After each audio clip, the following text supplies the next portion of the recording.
Hello friends, आज आम प्रस्तुत करवा मुग और अरुआ चाउल एक नुआ रेसिपी। चलतु भिडटी संपूर्ण देखा।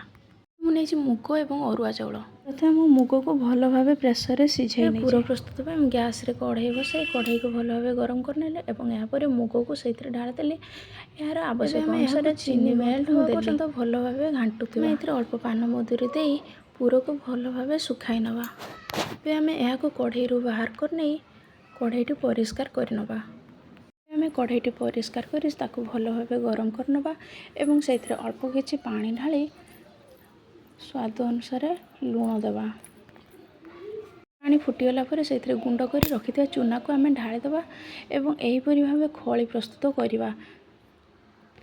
ये खली अधिक परिमाण में पानी नहीं जपरी खलीटी संपूर्ण भल भाव सिझी पार। देखते एवं मो खली सिझीगला यहीपरि भाव हाथ में धरी जानवे। एबे आम खली गुड़ी को यहीपरि भाव छोट छोट बल बल करी ता भितर पूर दे यहाँ बली नेबा। देखो यहीपरि भाव मु बली नहीं। आम कढ़ई को गरम करी से अल्प किछि क्षीर ढाली गुजराती एवं केसर देदेबा।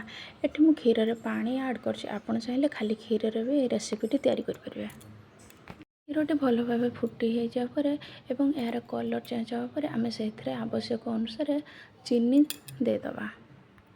देखो क्षीरटी भल भाव फुटी एवं बहलिया हो सारी। एवं आम बली रखि पिठा गुड़ी को से ढालीदेवा एवं गैस को सिम कर पिठा गुड़ी को सिझा पर्यंत यहाँ आम फुटाऊा।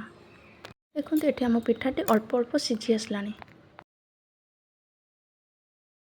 पिठाटी संपूर्ण रूपे प्रस्तुत हो सारी। एवं मुझे अन्य एक पात्र को ढाली नहीं यहीपरि भाव सजाड़देली। आपण मैंने मो वीडियो जदि किसी नुआ शिखापी पाँच ताले प्लीज़ मो चैनल को सब्सक्राइब कर दिंतु। मु आहरी नुआ नुआ रेसिपी नहीं आपण मान पाक आसबि। आजिकार मोर ये रेसिपी आपण निश्चित रूपे भल लगते ताले प्लीज़ मो वीडियो को लाइक टे करदेवे।